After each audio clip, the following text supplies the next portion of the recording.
जी हाँ जी। मंगलाचरण करेंगे।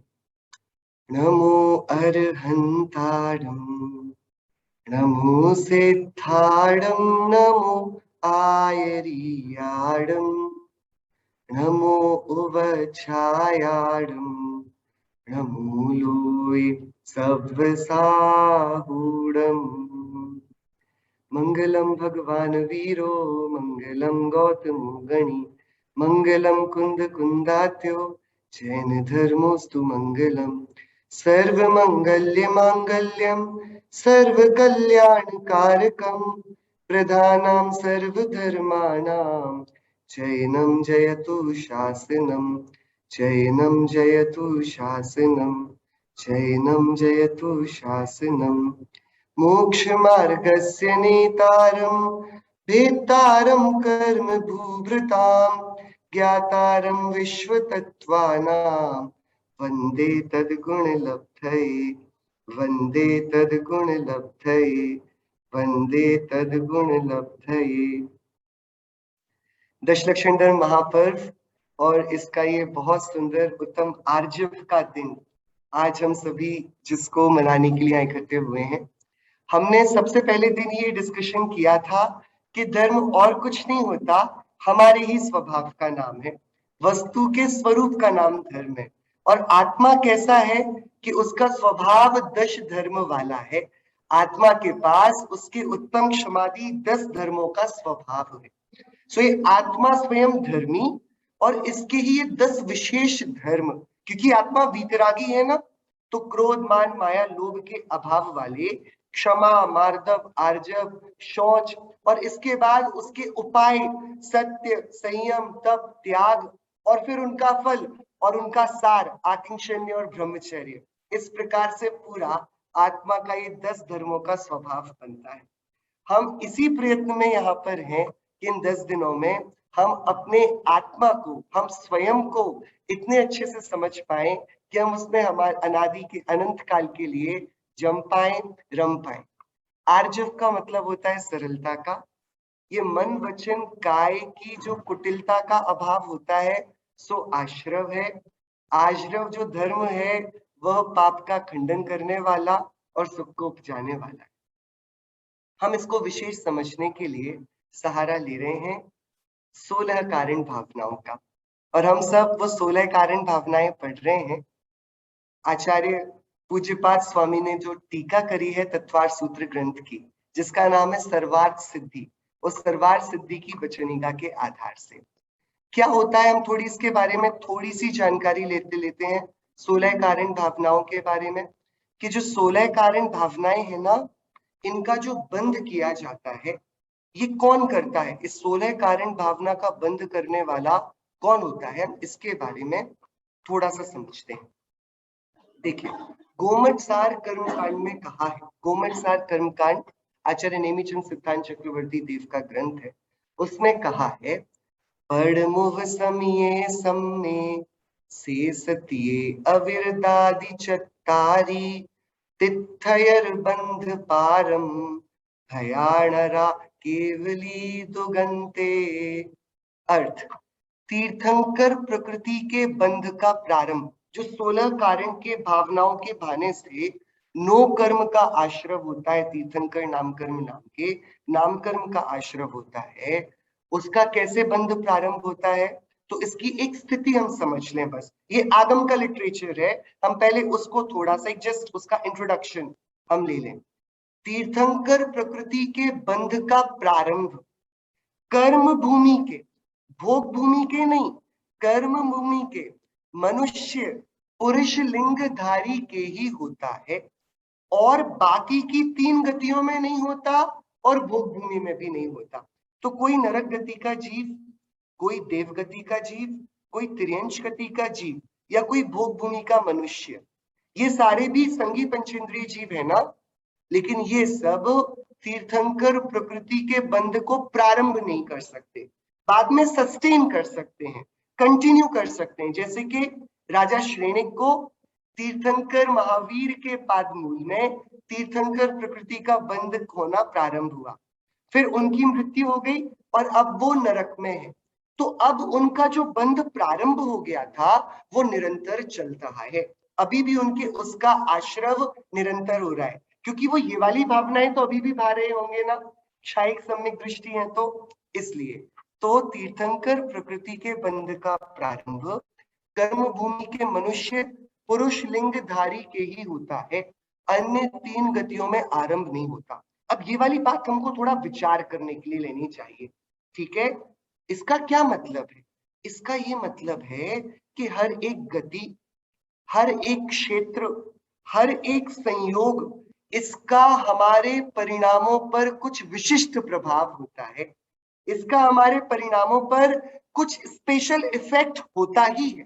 तो देखिए इसकी सेकंड कंडीशन इसको और क्लियर करेगी। केवली श्रुत केवली के चरणार बिंद के समीप में ही होता है। तीर्थंकर प्रकृति को कोई घर पर आराम से बैठे बैठे अपना खुद का स्वाध्याय करते करते, अपनी खुद की चर्चा करते करते प्रारंभ कर पाता हो, ऐसा नहीं है, क्योंकि ये विशिष्ट भावनाएं हैं। सो इन भावनाओं की उस ऊंची भूमिका में पहुंचने वाले जीव को जो आसपास में एक इन्वायरमेंट मिलता है वो भी स्पेशल होता है। तो इन भावनाओं की उत्कृष्टता, इसके लिए उत्कृष्ट निमित्त कौन होते हैं? सॉरी, केवली भगवान और श्रुत केवली भगवान। केवली और श्रुत केवली के पादमूल में ही, मतलब केवली श्रुत केवली भगवंतों के समीप ही कोई जीव इतनी सुंदर ये भावनाओं को भा सकता है। हम सब तो यहाँ स्वरूप समझ रहे हैं कि हमारा जीवन और कितना सुंदर बने। हम इन 10 धर्मों के बहाने ये चाह रहे हैं कि जैन दर्शन जो भावनाओं का विज्ञान है, जो भाव से ही नरक बोलता है, जो भाव से ही हमें जानवर बनवा देता है, जो भाव से ही देवत्व और मनुष्यत्व बोलता है, और भाव से ही मोक्ष पर पहुंचा देता है, तो हमारा पूरा खेल किसका है? भावनाओं का है। हम जैसे परिणाम करते हैं हम वैसे वैसे बनते जाते हैं। आचार्य कुंकुन देव ने समय सार ग्रंथ में बहुत गजब की गाथा लिखी। जो शुद्ध जाने आत्म को वह शुद्धता को प्राप्त हो, अविशुद्ध जाने आत्म को अविशुद्धता को प्राप्त हो। जो अपने को जैसा देखता है वो वैसा बनता जाता है। इसलिए हमने रौद्र ध्यान के चलते ये भी बोला था ना, कोई बहुत क्रोध करता है और क्रोध में आनंद मानता है तो वह धीरे धीरे नरक की ओर अपने कदम बढ़ा देता है, वो क्रूरता से भरा नारकी बन जाता है। कोई बहुत कुटिल परिणाम करता है, उसके मन में बहुत चीटिंग, बहुत वक्रता, बहुत प्लानिंग, बहुत षड्यंत्र, कुछ ना कुछ कॉन्स्पिरेसी चलती रहती है। वो अपने आप अपने को तिरछी, तिर्यक, तिर्यंच गति में पहुंचा देता है, वो एनिमल फॉर्म ऑफ एग्जिस्टेंस पर पहुंच जाता है। कोई अपने जीवन में छोटे छोटे नियम लेना प्रारंभ करता है, परोपकार करता है, दान देता है, पाप के उदय आ जाने पर समता भाव का प्रयोग करता है, बहुत साधारण और व्रतों से सजा हुआ जीवन जीता है, वो अपने आप अपने को उठाकर देवत्व में स्थापित कर देता है। और कोई एकदम न्यूट्रल रहता है, सदा सादा जीवन जीता है, मार्दव उसका स्वभाव होता है, उसमें ज्यादा एरोगेंस नहीं होती, ज्यादा घमंड, मान, लालच, लोभ नहीं होता, ज्यादा परिणामों की वक्रता नहीं होती, और जिनेश्वर देव की भक्ति करता है, सबसे प्रेम से बातें करता है, सतत्व का अभ्यास करता है, ऐसा जीव मनुष्य का मनुष्य भी बना रहता है। तो हम क्या देख रहे हैं? जिसने जैसी जैसी भावनाएं भाई वो वैसे वैसे उत्थान को प्राप्त होता गया। तो ऐसे यदि कोई शुद्ध भावनाओं को भाने लगे, कोई ना तो क्रोध का परिणाम करे, ना ही घमंड का परिणाम करे, ना ही त्याग का और व्रतों का परिणाम करे, ना पाप परिणाम करे, ना पुण्य परिणाम करे, यदि वह ऐसा करेगा तो वह शुद्ध परिणामों को करेगा और शुद्ध होता जाएगा। तो जैन धर्म पूरा का पूरा क्या हो गया? भावना का एक बहुत बड़ा साइंस। हम जैसे परिणाम करेंगे हम वैसे बनते जाएंगे। तो अब इसकी विशेषता यहाँ बता रहे हैं कि हमारे कैसे परिणाम हो रहे हैं, इसका बहुत बड़ा एक इम्पैक्ट हमारी सराउंडिंग का इसमें होता है। जैसे हम लोग देखिए रूटीनली इतने बजे, आप लोग अभी इतना लेट स्वाध्याय के लिए बैठे हुए हैं, यदि किसी रूटीन डे पर इस स्वाध्याय को शेड्यूल किया जाता, आप लोग शायद 12 बजे चर्चा करने को अग्री नहीं होते।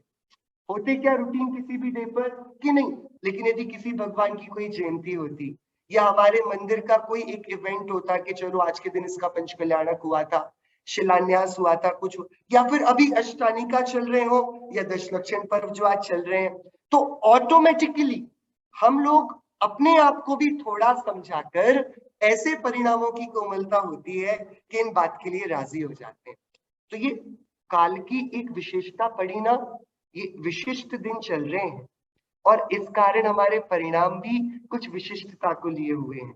जिन लोगों को मंदिर आने में भी रुचि ना हो, स्वाध्याय करने की भी रुचि ना हो, वो लोग भी यदि उनसे प्रेम से बोला जाए तो इन 10 दिनों में जल्दी से मान जाते हैं, राइट। तो इसका क्या मतलब हुआ कि हमारी सराउंडिंग का भी एक बहुत बड़ा इम्पैक्ट हमारे परिणामों पर पड़ता है।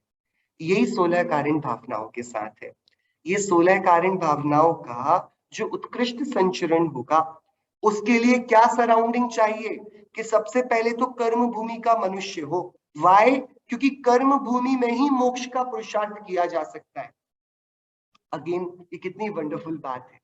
भोग भूमि में संवर निर्जरा मोक्ष का पुरुषार्थ होता ही नहीं, क्योंकि ये जो पुण्य कर्म का उदय और ये वैभव है ना, ये एक्ट करता है एज अ वेब, ये एक जाले की तरह एक्ट करता है। ये हमको इतने ज्यादा कंफर्ट जोन में ले आता है कि हमें आवश्यकता ही नहीं मालूम पड़ती कि हम कुछ और पुरुषार्थ करें। इसके लिए पुण्य के उदय को बहुत सारे ज्ञानी जनों ने अच्छा नहीं माना है। ज्ञानी जन बोलते हैं कि नहीं भैया, पुण्य से तो अच्छा पाप है। क्यों है? इसलिए नहीं कि पाप हम परिणाम करके उसके फल को पाते हैं, इसलिए कि कम से कम ये जीव गाफिल होने के चांसेस कम रहते हैं, धर्म में लगने के चांसेस ज्यादा हो जाते हैं, राइट। जब तक अंजन चोर चोरी करता था और उसकी चोरी सफल हो जाती थी, तब तक उसको धर्म की कोई जरूरत नहीं पड़ी। आज रात रानी के महल में गया, उसका अंजन अपने आप छूटता गया, हार चमकता हुआ सिपाहियों को दिखने लगा, अब उसकी जान पर आ गई। अब वो घबरा रहा है कि मैं भागकर कहां जाऊं, मुझे कौन बचाएगा। और देखता है उस जंगल में पहुंच करके एक सेठ ऊपर सीके बांधकर बार बार ऊपर जाता है, नीचे आता है, और वो उससे पूछता है भैया क्या कर रहे हो, कि मेरे को एक सेठ ने बताया कि इससे आकाशगामी विद्या प्राप्त होगी। किस मंत्र के उच्चारण से? कि नमस्कार मंत्र के उच्चारण से। कि बताइए, उस चोर के जब तक सारे काम सीधे हो रहे थे तब तक तो धर्म का कोई निमित्त नहीं था। जहां उसकी जान पर बनाई, अब वो धर्म करने को भी तैयार हुआ कि मरना तो है ही, ये चांस लेने में क्या जा रहा है। और जो वो चांस सही बैठ गया, तो अब देखिए वो अंजन चोर से वो अंजन मुनिराज बने। अंजन मुनिराज ने पंच महाव्रत, पंच समिति, इंद्रिय विजय, ऐसे 28 मूल गुण धारण किए। जो चोरी करता था वो अब सत्य और अचौर्य महाव्रत का धनी हो गया, और वह ही अब श्रेणी का आरोहण करके केवल ज्ञानी बन जाएंगे। तो क्या कि पाप का उदय, इसमें तो धर्म का चांस फिर भी रहता है, पर जब हम 5 इंद्रिय के विषय भोगों से अपने को सराउंड कर देते हैं, उस टाइम पर हमारे अंदर से विनय भी जाती जाती है, मान भी बहुत पोषण को पाता है, और हम भावनाओं की उस विशुद्धि को नहीं पहुंच पाते। इस कारण भोग भूमि के जीव को तीर्थंकर प्रकृति के बंध का प्रारंभ नहीं होगा, वो भोगों के दलदल में फंसा हुआ है। फिर दूसरी बात कि कर्म भूमि का भी मनुष्य होगा तो भी केवली और श्रुत केवली का पाठमूल ही चाहिए, क्योंकि उनके समक्ष ही जब साक्षात इस चैतन्य चमत्कार को देखेगा, तब उसके समझ में आएगा, अरे जैसे ये अरिहंत भगवान है ऐसा ही तो मैं हूं। अरे ये अरिहंत भगवान ही तो इस लोक में आदरणीय है। अरे ये अरिहंत भगवान के सुंदरतम मार्ग को पूरा विश्व क्यों नहीं जान लेता। ये भगवान के समक्ष उसकी ऊंची भावना होती है। सो केवली श्रुत केवली की निकटता के बिना तीर्थंकर प्रकृति के बंध के योग्य परिणामों की विशुद्धि नहीं होती। और क्या? तीर्थंकर प्रकृति का बंध प्रथमोपशम सम्यक्त्व में होता है, तथा शेषत्रिक जो द्वितीयोपशम सम्यक्त्व, क्षयोपशम सम्यक्त्व और क्षायिक सम्यक्त्व, इन चारों ही सम्यक्त्व वालों को होता है। अविरत, देशविरत, प्रमत्त और अप्रमत्त, इन चारों ही गुण स्थानों में होता है।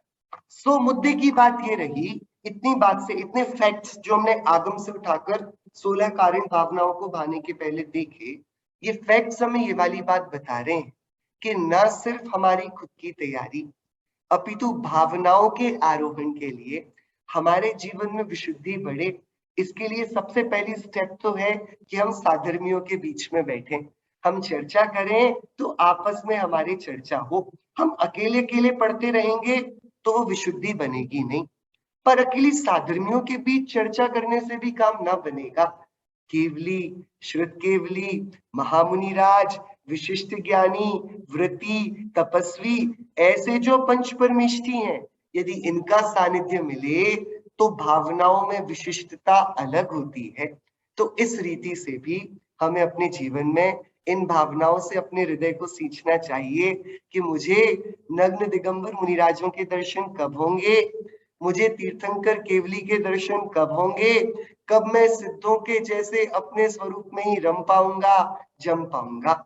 ये वाली बात इन 10 दिनों में समझने की है। ठीक है, चलिए, तो ये इसकी एक थोड़ा सा बैकग्राउंड हुआ जो हमने 16 कारण भावनाओं का देखा। अब हम जो हमने कल एक पहली भावना पर डिस्कशन स्टार्ट किया था, वो पहली भावना थी दर्शन विशुद्धि। सबसे इंपॉर्टेंट बात इस भावना के बारे में है, क्योंकि हमने अभी फैक्ट्स में देखा, क्या देखा, हमने ये देखा कि सम्यक दृष्टि को ही ये 16 कारण भावनाओं के द्वारा तीर्थंकर प्रकृति का बंध प्रारंभ होता है। मतलब सम्यक दर्शन ये एक प्री कंडीशन है। विदाउट सम्यक दर्शन कोई भी अपने जीवन में उत्कृष्ट भावनाओं को भा नहीं सकता। अभी कितनी इंटरेस्टिंग बात है, हम बात कर रहे हैं आश्रव की और हम चाह रहे हैं कि हम अपने आप को और विमल परिणामों वाला बनाएं, हमारे परिणामों की विशुद्धता और बढ़े। आपको ऐसा लगता है हमारे परिणामों की विशुद्धता बढ़नी चाहिए कि नहीं? हमने देखिए उत्तम क्षमा धर्म में यही तो चाहा था, हम किसी जीव पर भी क्रोध ना करेंगे। हमने उत्तम मार्दव में सुप्रीम ह्यूमिलिटी को, हमने अपने अंदर से मान को पूरा गलाने का प्रयत्न किया था। हम आज आर्जव धर्म में भी यही चाह रहे हैं कि हम निष्कपट जीवन को जिएं।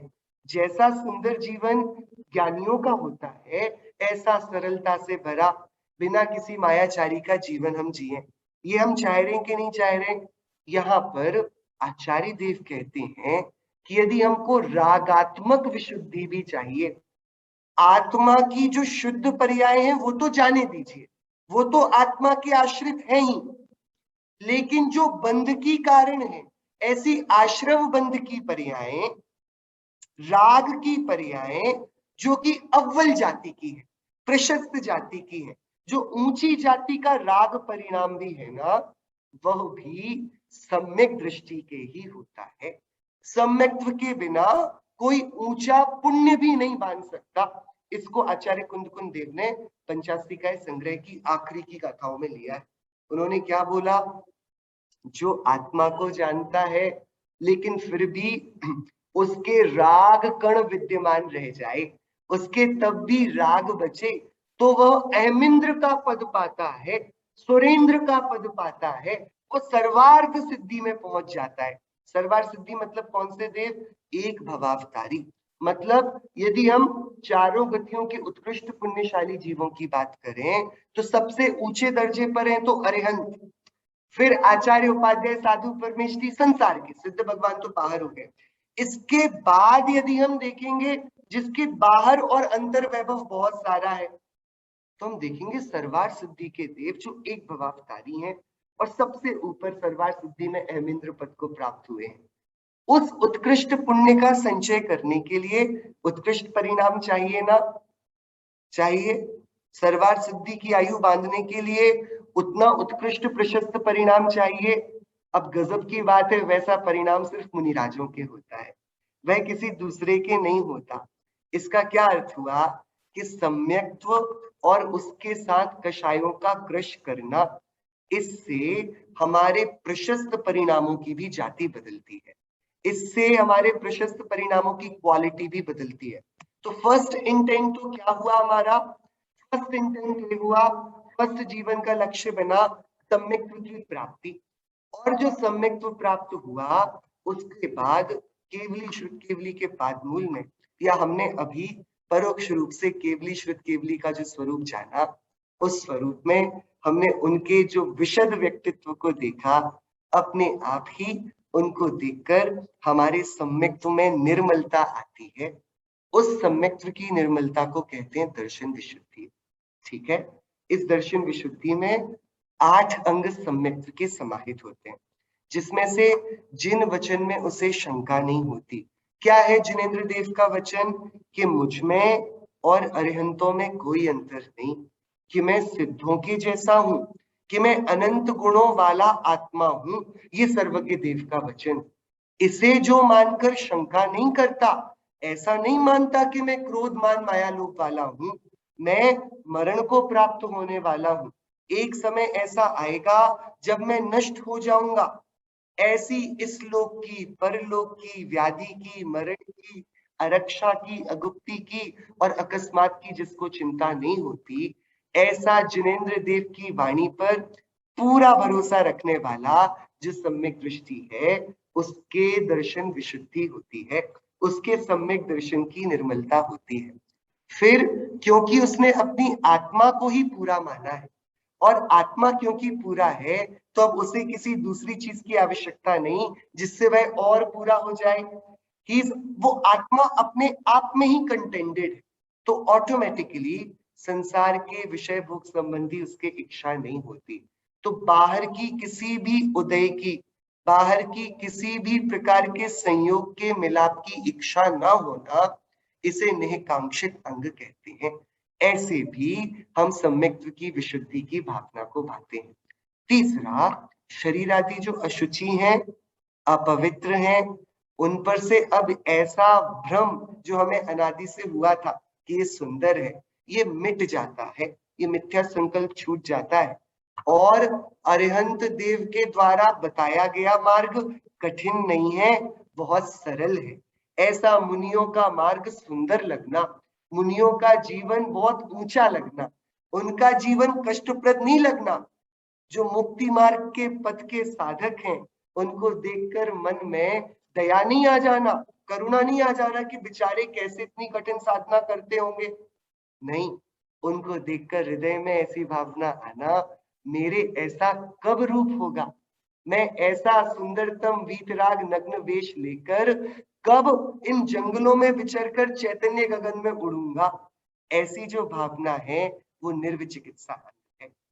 इसके बाद जो चौथी वाली भावना सम्यक्त्व की विशुद्धि की है, वो अनेक प्रकार के गुणय के पक्षपात वाले मत के तत्व समान जैसे दिखते हैं और जो यथार्थ नहीं है, उनमें परीक्षा करके उसमें युक्तता का अभाव देखकर मूढ़ता से रहित होना अमूढ़ दृष्टि है।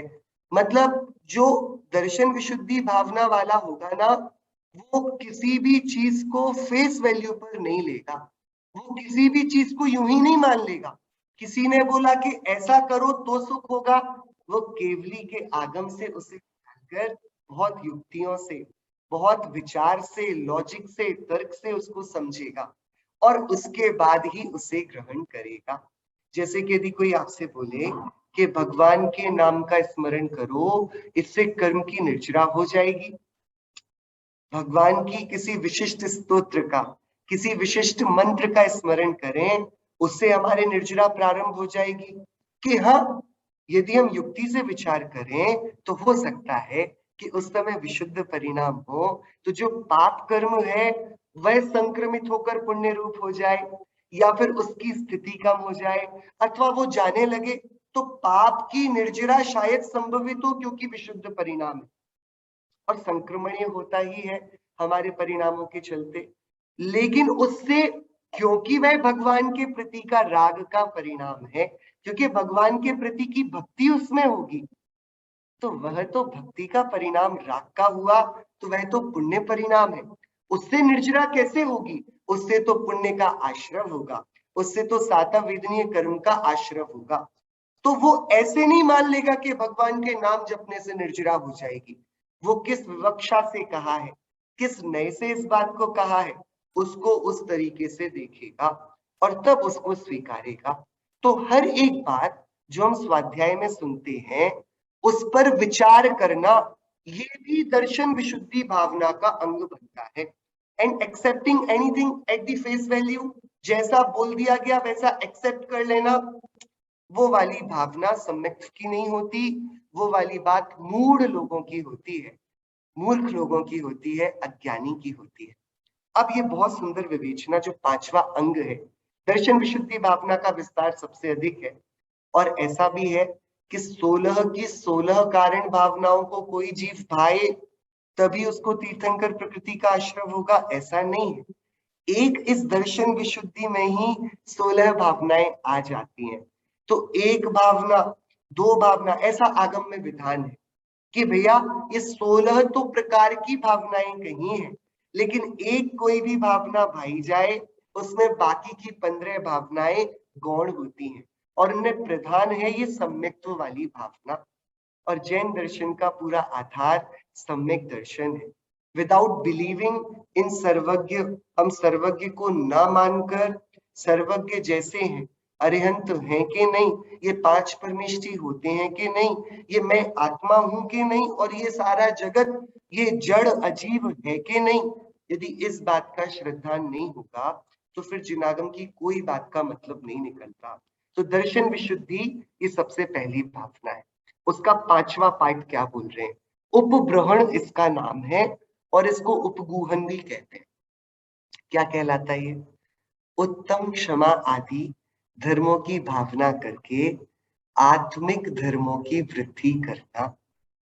हम अभी तक उपगूहन को समझते थे, जिसका एक और अर्थ है हम दूसरे साधर्मी जनों के दोषों को छिपा दें, जो कि हमारा कर्तव्य है, क्योंकि हमारा साधर्मी उसके जो दोष प्रकट होंगे उससे शायद हो सकता है धर्म को जोड़कर धर्म की भी हंसी हो। ऐसा होने पर धर्म की घोर विराधना होगी, अप्रभावना होगी। तो उपगूहन में हम क्या करते हैं कि एक साधर्मी के लिए दूसरे साधर्मी के प्रति इतना हृदय में वात्सल्य होना चाहिए कि यदि वह किसी गलत रास्ते जाता हो तो हम उसे पकड़कर वापस सही रास्ते लेकर आ जाएं। तो ये तो उपगूहन की हमने व्याख्या सुनी, पर इसका एक जो दूसरा पक्ष है वो बड़ा सुंदर है। हम जो उत्तम क्षमादि 10 धर्मों की 10 दिनों तक भावना भाएंगे ना, ये 10 धर्मों की भावना करना और इससे अपने आत्मा को बड़ा देखना, आत्मिक धर्मों की वृद्धि करना, चैतन्य की भावना पाना, ये भी दर्शन विशुद्धि भावना है, ये भी उपग्रहण है, ये भी अपने धर्म को और गाढ़ करना है। सो उपगूहन के दो पार्ट्स हो गए, दो फेसेट्स हो गए। एक तो ये कि हम अंदर में अपने धर्मों को देख देख कर अपने चैतन्य स्वरूप की बहुत भावना पाए। एंड सेकंड क्या, यदि कोई हमारा साधर्मी, यदि उससे कर्म के उदय से, क्योंकि देखिए ये बात बड़ी मार्मिक है, हम में से विकार कोई नहीं करता, बात थोड़ा हम घबराएंगे नहीं इसको और हम सीधा पकड़ भी नहीं लेंगे इस बात को, लेकिन हम समझने का प्रयास करेंगे। हम में से कितने लोग ऐसे हैं जो अपनी मर्जी से क्रोध करते हैं, चलो आज मैं बहुत गुस्सा करूंगा। क्या हम लोग के हाथ में ये बात बनती है? क्या हम गुस्सा सोचकर करते हैं? जो सोचकर किया जाएगा वो गुस्सा कैसे होगा? वो तो फिर हमारे आचार्य महाराज का प्रायश्चित विधान हो जाएगा, वो तो दंड की विधि हो जाएगी। जो सोचकर किया जाए वो तो अनुशासन होगा। जो अनप्लान्ड ही हो, जो परिस्थितिवश अपने आप आ जाए, हम उसी को तो क्रोध कहेंगे ना। वापस जो सोचकर किया जाएगा वो क्रोध बचेगा कहाँ? जैसे कि एक तो आपको क्रोध हुआ परिस्थिति में और एक आप प्ले पर इनेक्ट कर रहे हैं और आपको क्रोध करके दिखाना है। तो जब आप स्टेज पर गुस्सा करते हैं और जब नेचुरली गुस्सा आपको होता है, इन दोनों गुस्से में क्रोध में अंतर है कि नहीं? बताइए भैया। जिस स्टेज में भी आप वैसे ही क्रोध कर रहे हैं और रियल लाइफ में भी वैसे ही क्रोध कर रहे हैं, हाथ पैर पटक रहे हैं, आंखें लाल हो गई हैं और बहुत तेज आपको क्रोध आया है, लेकिन तब भी यहाँ का क्रोध प्लान्ड है। इसलिए प्लान्ड होने से क्रोध नाम नहीं पाता। सब बोलते हैं कि यार ये कितनी अच्छी एक्टिंग करता है, ये एक्टिंग में कितना एक्सपर्ट है। तब आपको कोई क्रोधी भी नहीं देखता। कितनी गजब की बात। आपको जो देखने आया है प्ले में और आपने बहुत अच्छे से गुस्सा किया, तो बाद में सब बोलेंगे कि तुमने क्या गजब की गुस्से की एक्टिंग करी। लेकिन जब हम क्रोध करते हैं तब बात अलग हो जाती है। तो इसका क्या मतलब हुआ? हम नहीं करते, वो एक विशिष्ट कर्म के उदय से अपने क्षण में उत्पन्न होता है। ठीक है, क्योंकि कोई मर्जी से तो विकार कभी नहीं करना चाहेगा। वह विकार अपने अपने काल में अपने कर्मोदय से होता है। आप लोग सोते हैं कि नींद आने लगती है, राइट? हम तो बहुत देर पहले लेट जाते हैं सोने के लिए, नींद ही नहीं आती। यदि आपसे सोते आता है तो जल्दी से जाइए और तुरंत सो जाइए। कि नहीं सो पाते ना तुरंत हम? Can we sleep as and when we want to sleep? हमें जब मन करे तब हम सो सकते हैं क्या? कि नहीं, वो भी कर्म के उदय से होगा।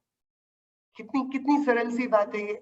हमारे जीवन में जितना भी विकार हो रहा है, उसके लिए जो मूल में पीछे काम कर रहा है वो कर्म है।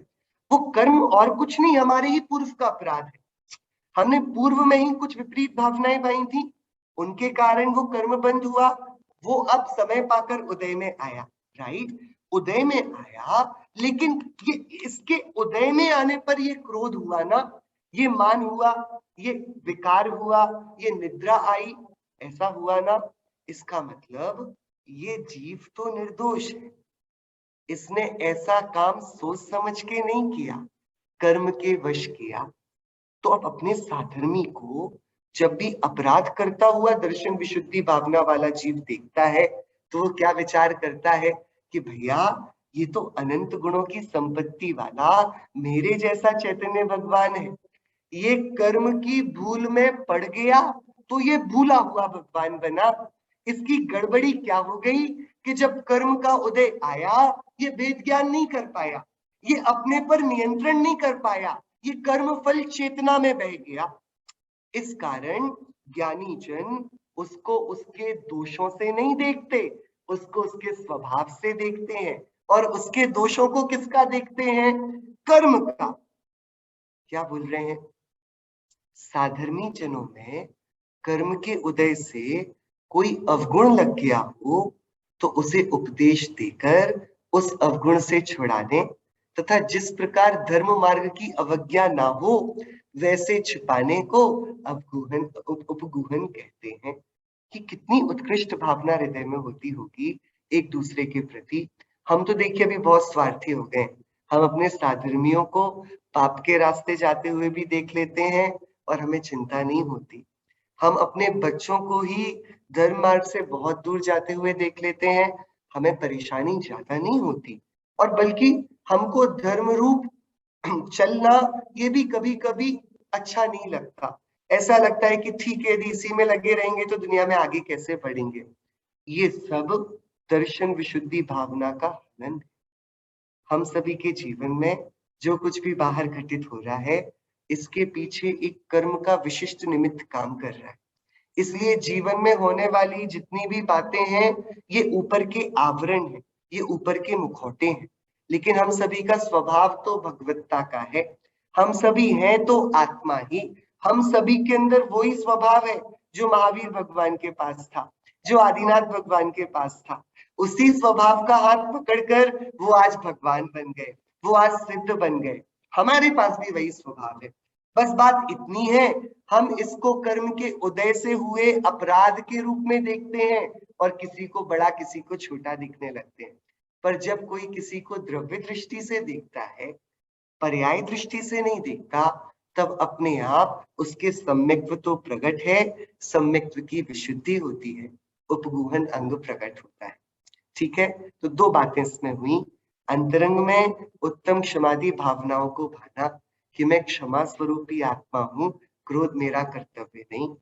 मैं मार्दव स्वरूपी आत्मा हूँ, अमान करना मुझे आता ही नहीं। मैं मायाचारी से रहित आर्जव स्वरूपी आत्मा हूँ, यही मेरा स्वभाव है। ये सारी छद्म कषाएं, ये मोह राग द्वेष में कर नहीं सकता। ऐसी भावना भाना ये दर्शन की विशुद्धता की भावना है। और दूसरों को भी उनके स्वभाव से देखना, उनकी पर्याय से नहीं देखना। और उनके पर्यायगत दोषों को जानकर यदि संभव हो तो उनको सही रास्ते पर लगाना, और यदि संभव ना हो तो उनके दोषों को दूसरों को मत बताना, क्योंकि उससे विकथा होगी, उससे अप्रभावना होगी, उससे हमारे कर्म का संचय होगा। इसे उपगूहन कहते हैं। और क्या होता है? कषाय आदि कर्मों के उदय से धर्म से छूटने का कारण बन जाने पर स्वयं को तथा अन्य साधर्मी जनों को धर्म में दृढ़ कर स्थिरता करना। क्या? कषाय आदि कर्मों के उदय से धर्म से छूटने का कारण बन जाने पर, दो मित्र थे देवगति में, उन दोनों ने एक दूसरे से प्रॉमिस किया कि भैया हम लोग यहाँ पर तो बहुत काल से भगवान के समव शरण में आते जाते रहे और हमने अचिंत्य मोक्ष मार्ग की महिमा समझी, लेकिन धिक्कार है इस देवगति को जहां पर हम एक व्रत भी नहीं ले सकते।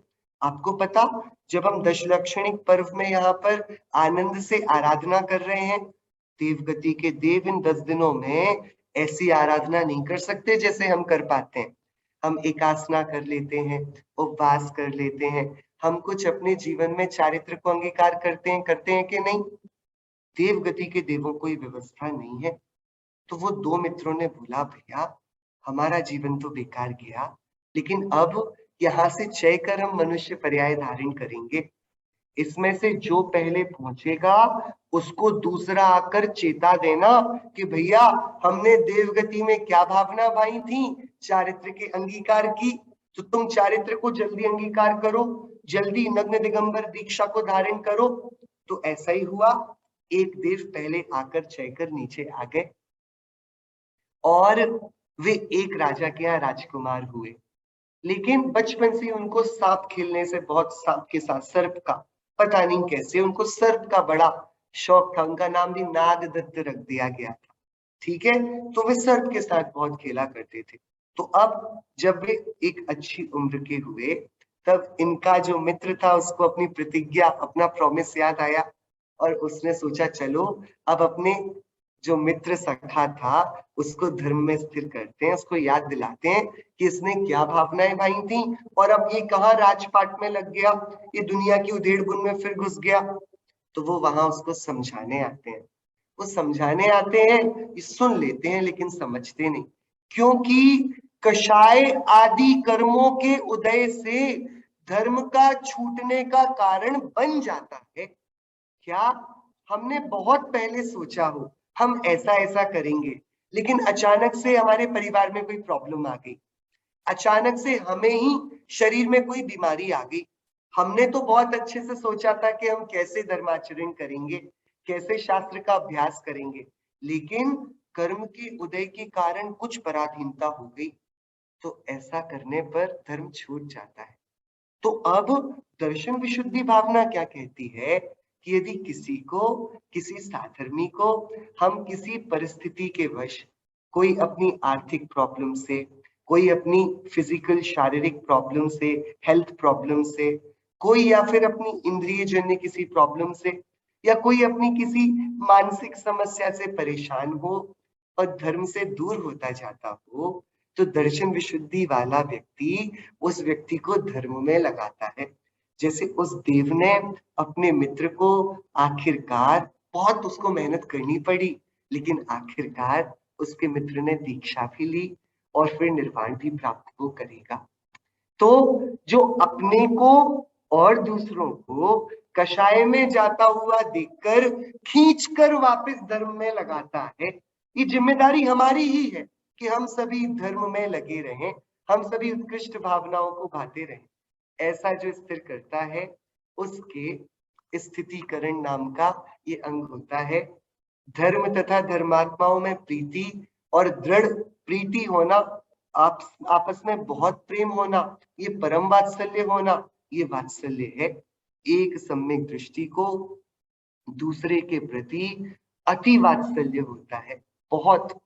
क्या? हम तो क्या बताएं, एक जो गिद्ध था, क्या बड़ा पक्षी, और जंगल में राम और सीता जी एक मुनिराज को आहार दे रहे हैं, और वो ऊपर वृक्ष के ऊपर बैठकर वो बड़ा पक्षी उस आहार को देखता है और उसे इतना आनंद और रोमांच होता है कि वह उस आनंद रोमांच से जाति स्मरण करके पूर्व की स्मृति से बेहोश होकर नीचे गिर जाता है। कहाँ गिरता है? मुनिराज के चरण के पास।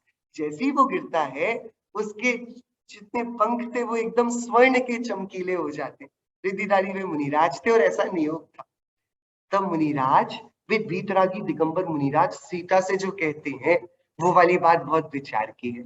वो बोलते हैं कि अरे सुनो, ये पूर्व भव में ऐसा ऐसा धर्मात्मा था, फिर इस अपराध से स्त्रियंश पर्याय में आया और अब इसको जाति स्मरण हुआ है और इसने सम्यक्त्व ना सिर्फ अंगीकार किया है अपितु इसने व्रतों को भी धारण किया है। ये पक्षी अब पंचम गुण स्थानवर्ती श्रावक है, तुम इसको पुत्रवत रखना। सीता से मुनिराज क्या बोलते हैं? तुम इसकी पुत्र के जैसी सेवा करना। और अब सीता और राम उस पक्षी जिसका नाम जटायु है, जटायु पक्षी है ना, आपने रामायण में नाम सुना होगा, राइट? वो पंचम गुण स्थानवर्ती श्रावक था त्रिंश गति का। उसको सीता फिर माता बन के उसको पुत्रवत रखते थे। सो क्या कि यहाँ पर तो गति का भी भेद नहीं है, धर्म और धर्मात्मा पता पड़ गया कि ये शेर धर्मात्मा है, तो वे मुनिराज ऊपर से उतरकर उसे सदुपदेश देने आए, जिसमें धर्म की पात्रता दिखी। मुनिराज ने उस हाथी को भी वात्सल्य से तत्वोपदेश दिया, उस भैंसे को भी सिखाया, बैल को भी जीवनधर स्वामी ने, श्वान को भी, कुत्ते को भी, सबको जिस जिसको बता पाए बहुत वात्सल्य से सींचा। इस प्रकार 8 अंगों से जो भावनाएं भाई जाती हैं सम्यक दृष्टि के जीवन में, वे उत्कृष्ट दर्शन विशुद्धि की भावनाएं होती हैं। इसमें विशेष तो बहुत है, हमारा प्रयत्न इतना होना चाहिए, हमारा जीवन जितना बने उतना चैतन्य के गुणों के स्मरण से और भेद ज्ञान की प्रबल भावना से, ना सिर्फ अंदर से अपितु बाहर से भी सुंदर बने। हमारे ऐसे सुंदर दर्शन विशुद्धि भावना सफल हो और हमारा जीवन बहुत सरल बने आर्जव धर्म की आराधना पूर्वक। इसी मंगल भावना से हम लोग आज की चर्चा को यहाँ पूरा करते हैं। चिन्माणी स्थिति।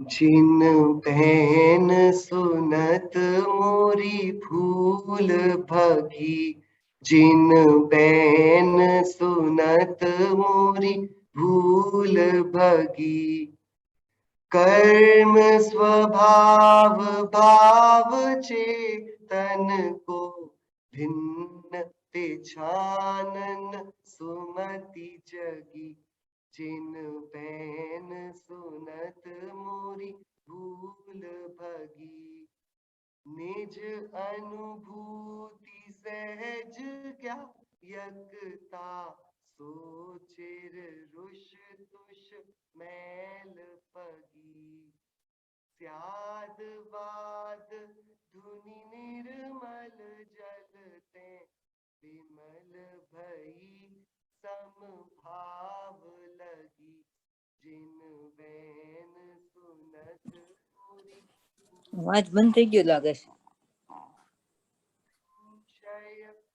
ચિન્વાણી નો विगटी प्रगटी आत्म सौंज सगी, दौल अपूरब मंगल पायो, शिव सुख लेन हौस उमकी, जिन बैन सुनत मोरी भूल भगी, जिन बैन सुनत मोरी भूल भगी।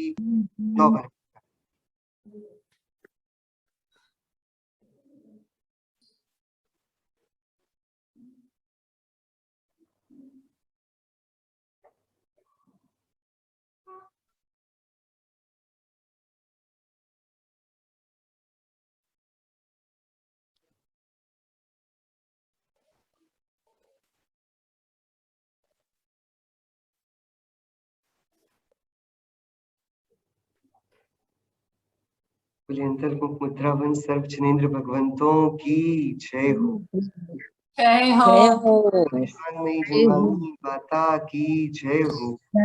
जय हो। वितरागी जय हो। मुनिराजों की जय हो। जय हो। एकांत में जैन शासन की जय हो। जय हो। तीर्थंकर वर्धमान स्वामी की जय हो। जय हो। आर्जव धर्म की जय हो। जय हो। दशलक्षण धर्म महापर्व की जय हो। जय हो। जय जिनेन्द्र। जय जिनेन्द्र। जय जिनेन्द्र बधाने। કાલે કેટલા વાગે? હા, કાલે રાતે 8 વાગે થશે. Okay, thank you. હા. Tomorrow we will have Panditji's lecture at 8 o'clock in the evening. It will start at 7. Yeah, participant. They know.